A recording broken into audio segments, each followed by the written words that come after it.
Want me to fudge up some girl's life? Hell nah.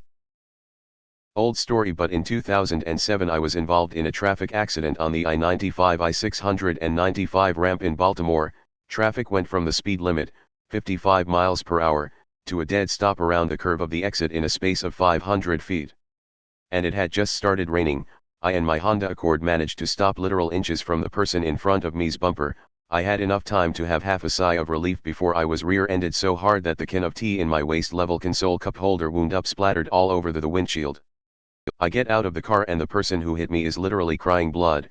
She's driving a Saturn that is at least a decade old and the ancient airbag broke her nose and blacked both of her eyes. She's also crying for real because this is her only transportation. I go fudge, grab an umbrella out of my now weirdly shaped backseat and hold it over her while she sobs, explains her brakes had been locking up lately and she was literally on her way to the mechanics. And tries to text her boyfriend to pick her up. She's crying so hard that she drops her phone twice, and then a cop shows up. Baltimore cops are bastards, so he writes this girl a ticket about failure to control speed to avoid an accident and reckless endangerment and half a dozen other bullshit things to where the ticket would literally cost more than a new car and she might get her license revoked and or jail time. She's hysterical. I talk to her, reassure her it's not her fault and manage to swap insurance info. Fast forward 2 months, I had mild whiplash but I'm healed up and mostly good regarding the accident. Have a new car and everything. I get a notice in the mail that I am requested to be a witness for this poor girl's trial for her ticket. Don't have to show but it'd be nice. Fudge if I'm gonna let that cop roast her. I was asked to. I'm taking a day off work to show up. I turn up in court dressed in my civil servant best, was working for the state government at the time. So however state you imagine, multiply it by 3, and even toss on some makeup to impress the judge. I wait 3 hours for her hearing because hell if I'm gonna accidentally be late, the cop goes first. Making up a bunch of bullshit about how recklessly she was driving to have hit me in an accident he was probably 10 miles away from witnessing from his response time. Then the judge calls me. And I stand up. Cop looks this weird combo of surprised PK JPG and pissed like he didn't expect me to show. Poor girl was already crying and starts crying more, so I get to the stand. Get sworn in and tell the truth, the whole truth and nothing but the truth.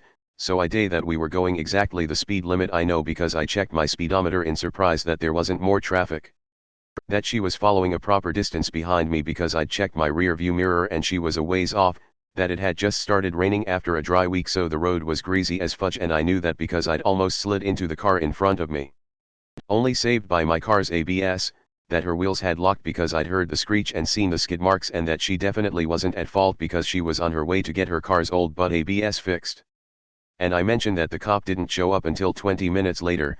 I know this sounds like an and everyone clapped moment, but the judge did thank me for doing my civic duty and turning up. And I got a quick hug from the poor girl after the judge dismissed her charges. Anyway, Baltimore cops are bastards, and if you can turn up in court to fight a traffic ticket, even someone else's, you should do so. Bless you for being a good human. You're a rare bird. You sound like an awesome person. If I'm ever in Baltimore I'd like to buy you a scone. I was lucky enough not to have many encounters with the police growing up, but when I was in my first crash it became very clear to me that the cops are not there to help. It was a stressful situation. My car was still obstructing traffic and all he wanted me to do was admit I was distracted somehow and at fault. If I had said maybe I looked at a billboard for a second, he would have written that it was my fault and just gotten on with his day. Thanks for watching. If you enjoyed this video, give it a like and subscribe. It's free. Check out some other videos I've made.